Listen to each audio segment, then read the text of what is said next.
grew up in Sierra Leone. And her pink skies will keep you warm. Sierra Leone. Sierra Leone.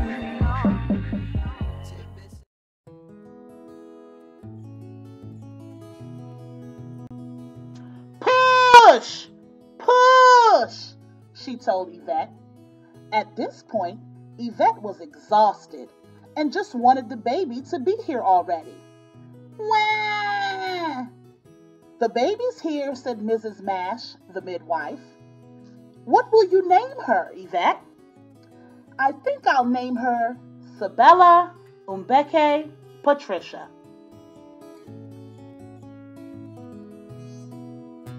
Sybella, time for school, yelled Auntie Ursula, who was caring for Sybella while her parents moved to America. It was time for preschool with Pa Prince, where she would learn her colors, shapes, and numbers. By the time she got to Miss Etta's class at the Wilberforce School, she was more than ready for kindergarten. A, B, ab. B, Y, bye, he chanted as the children repeated him. Pa Snell, the village tutor, was a stickler for phonics. If you did not master your phonics, he would pull your ears. Sybella didn't like that at all. Hey, Sybella, I enrolled you at the cathedral school today, said Cynthia, also known as Auntie Marion. She was only 1 year Sybella's senior, but was very grown. Sybella didn't mind being enrolled at the cathedral school much, because right at the bottom of House Street was Slet, where her dad worked. She would leave school during his lunch hour to share his lunch with him. Her mother would stuff his lunch bag full of goodies, and the two of them would enjoy.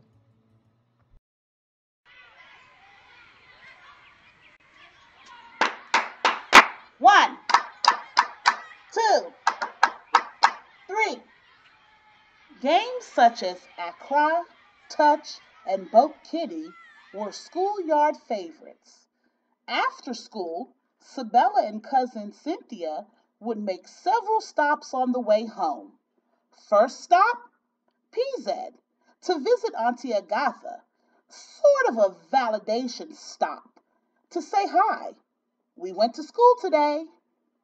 Next stop, Mrs. Green's house on Free Street, where she would sit them down and give them a big bowl of rice and a small piece of beef. That was okay, though, because their third stop, well, that was at Miss Aday's house on Circular Road. She would give them buns, cookies, and goodie bags. They would also get to play with Cousin Daphne before their fourth stop on Berry Street for their afternoon lesson with Miss Oluwale. To finish off their day, Sybella and Cynthia would take the Pota Pota home, just in time for dinner. There were many fun times growing up at 7 Glasgow Street, like when Sybella and Cynthia would steal tomato paste cups from their auntie's leftovers and go under the cellar and cook for the neighborhood boys. But then there were some times that were, well, not so great.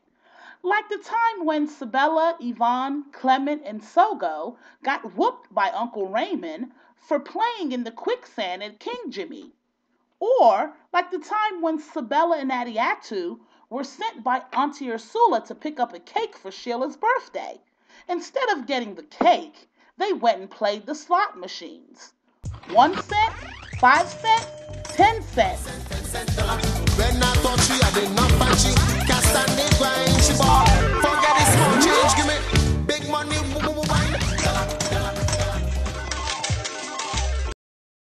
Oh, we're in trouble now.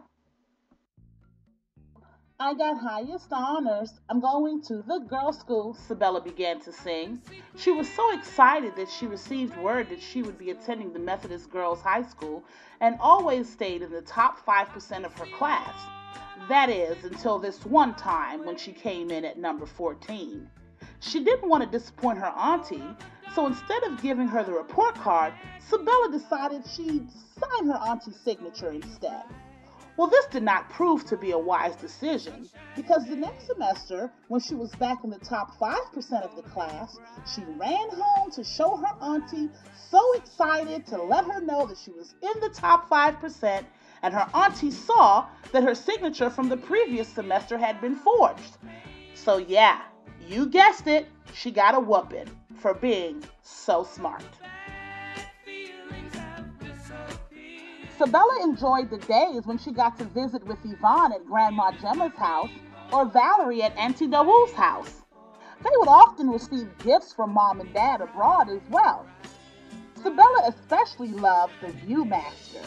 She would look in the Viewmaster and believe that the images inside were exactly how America was. She would charge her friends a penny to look.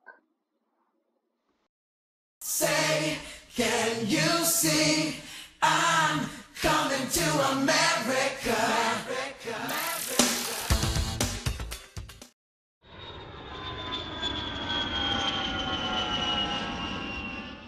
Is that man eating out of the trash can? It was 1976 in New York City, and the Pan Am had just landed. Sybella, Yvonne, and Valerie were getting ready to embark on a new life journey in America. They were picked up at the airport by Reverend Timothy and taken to his house on Medora Drive. When Mom saw them for the first time, she said, "Oh my gosh, look at my children. You all are so thin. Let me get you a bucket of Geno's fried chicken." We hear you got a real great burger. We got great big hero burgers. We know just can't be beaten. They're fresh and made to order, just begging to be eaten. Geno's makes them fresh for you. Kentucky fried chicken too. So come on, everybody, won't you try them?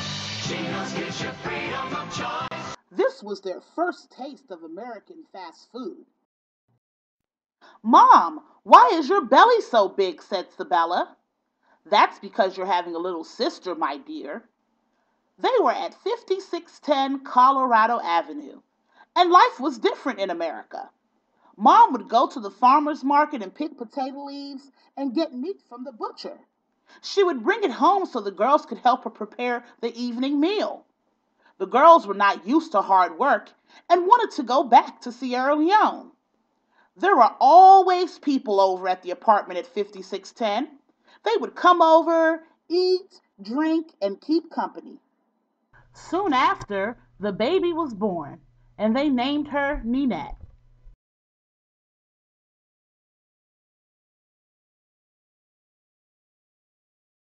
"What's your name, little African girl?" "Well, my name's Sybella." "No, it's not. Your name is Kunta Kinte." "Kunta Kinte, Kunta Kinte." The kids laughed and mocked at Sybella. This was 1970s Paul Junior High School and Sybella's first encounter with racism. 2502 Porter Avenue. This is where Sybella spent her teenage years and early 20s. As a teenager, she went to Suitland Senior High School and got her first job at Red Barn. She worked and saved up enough money to be able to buy herself her first coat.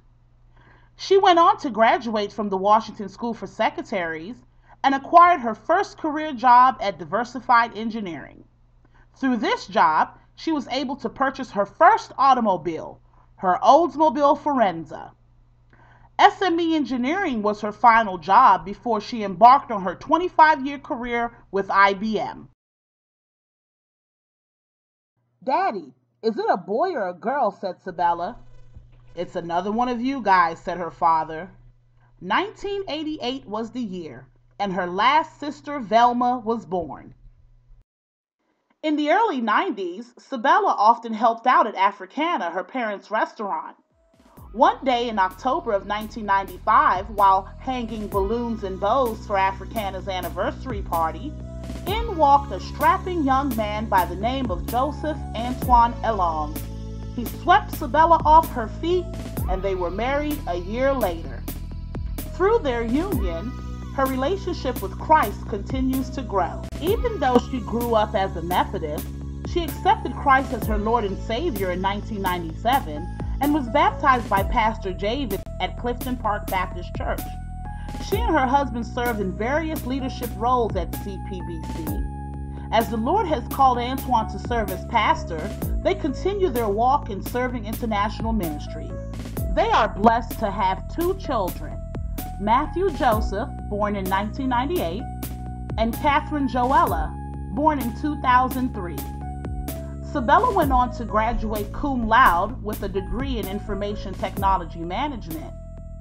2013 marks 2 major milestones in Sybella's life. She celebrated 25 years of service with IBM and turned 50 on November 6, 2013.